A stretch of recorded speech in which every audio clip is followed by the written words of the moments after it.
മുല്ലപ്പെരിയാർ സമര പോരാളി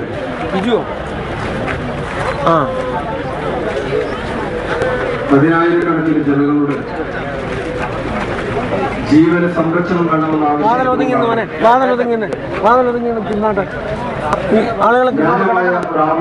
പിടിച്ചുകൊണ്ട്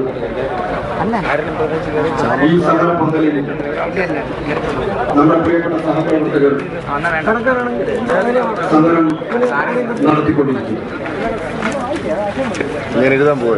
കേരളത്തെ സംബന്ധിച്ചിടത്തോളം നമ്മുടെ ഈ സംസ്ഥാനത്തിലെ പകുതിയിലധികം വരുന്ന പ്രദേശത്തെ ബഹുഭൂരിപക്ഷം വരുന്ന ജനങ്ങൾ ഏറെ ആശങ്കയോടുകൂടിയാണ് ഓരോ നിമിഷവും തള്ളി നിൽക്കുന്നത്.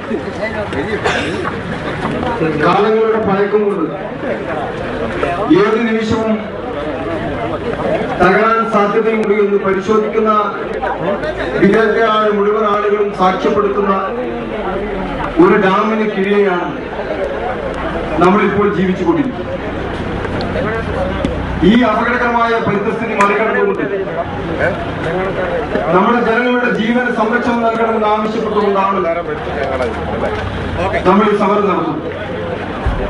തമിഴ്നാടിനെ സംബന്ധിച്ചിടത്തോളം ഈ സമരത്തിന് ഞങ്ങൾക്കൊക്കെ ഏറെ ആകർഷകമായി തോന്നിയ ഒരു മുദ്രാവാക്യം നമ്മുടെ സമരത്തിന്റെ ന്യായം മറ്റുള്ളവരെ ബോധ്യപ്പെടുത്താൻ ഉപകരിക്കുന്ന വിധത്തിലുള്ള ഒരു മുദ്രാവാക്യം തമിഴ്നാടിന് വെള്ളവും നമുക്ക് ജീവനും എന്നുള്ളത്.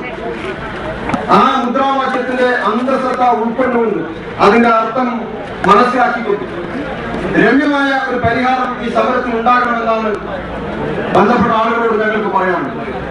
തീർച്ചയായിട്ടും ഈ സമര പോരാളികളോട് ഞങ്ങൾ വരുന്നത് അങ്ങകലെ മലപ്പുറത്തിന്റെ വഴിയിൽ ബിർള കമ്പനിയുടെ ക്രൂരമായ ചെയ്തികൾക്ക് ഇരയായി ആയിരക്കണക്കിന് ആളുകൾ അവരുടെ ജീവൻ യാതൊരു വിലയുമില്ലാതെ വിളക്കുമടത്തിന് മുന്നിൽ എരിഞ്ഞവരുന്ന ഈയാമ്പേറ്റകളുടെ ജീവിതം പോലെ തുലഞ്ഞു പോകുന്ന ഒരു ഘട്ടത്തിൽ ബിർള കമ്പനി അടച്ചുപൂട്ടണമെന്ന് ആവശ്യപ്പെട്ടുകൊണ്ട് ചാലിയാർ പുഴയെ രക്ഷിക്കണമെന്ന് ആവശ്യപ്പെട്ടുകൊണ്ട് സമരം നടത്തുകയും അധികാരികളുടെയും അതുപോലെ തന്നെ സ്ഥാപിത താല്പര്യക്കാരുടെയും താല്പര്യങ്ങളെ വകവെക്കാതെ ധീരമായി ആ സമരരംഗത്ത് നിന്നുകൊണ്ട് ആ സമരം മുന്നോട്ട് നയിക്കുകയും അവസാനം ആ സമരം ലക്ഷ്യത്തിലെത്തിക്കുവാനും കഴിഞ്ഞ ഒരു മണ്ണിൽ നിന്നാണ് ഞങ്ങൾ വരുന്നത്. ആ സമരത്തിന് നേതൃത്വം കൊടുത്ത എന്റെ പ്രിയപ്പെട്ട സുഹൃത്ത് സമരസമിതിയുടെ കൺവീനറായിരുന്ന ഇബ്രാഹിം ഹാജിയും അതുപോലെ തന്നെ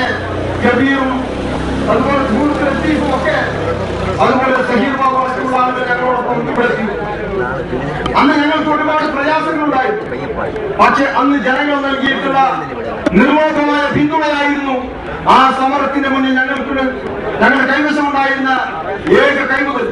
ജനകീയ പിന്തുണ മാത്രം കൈമുതലാക്കി ഞങ്ങൾ നടത്തിയ സമരം വിജയത്തിലെത്തിക്കാൻ കഴിഞ്ഞുവെങ്കിൽ ആ ചരിത്രത്തെ മുൻനിർത്തിക്കൊണ്ട് പറയട്ടെ, കേരളത്തിലെ ആ പാവപ്പെട്ട ജനങ്ങളുടെ ജാതിമത ചിന്തകൾക്ക് അതീതമായി കക്ഷി രാഷ്ട്രീയത്തിന് അതീതമായി ചിന്തിക്കുന്ന കേരള ജനതയുടെ പിന്തുണ മാത്രം കൈമുതലാക്കിക്കൊണ്ട് ഈ സമര പന്തലിൽ നിൽക്കുന്ന ധീരരായ സമര പോരാളികളെ സാക്ഷി നിർത്തിക്കൊണ്ട് പറയട്ടെ, നിങ്ങൾക്ക് ഒരിക്കൽ പോലും ഈ സമരത്തിന് പിന്മാറേണ്ടി വരില്ല.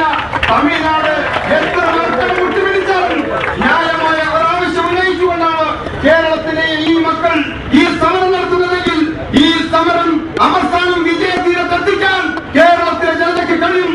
ദൈവം അനുഗ്രഹിക്കട്ടെ എന്ന് ആത്മാർത്ഥമായി പ്രാർത്ഥിച്ചുകൊണ്ട് ഞാൻ അവസാനിപ്പിക്കുന്നു. ജയ് ഹിന്ദ്.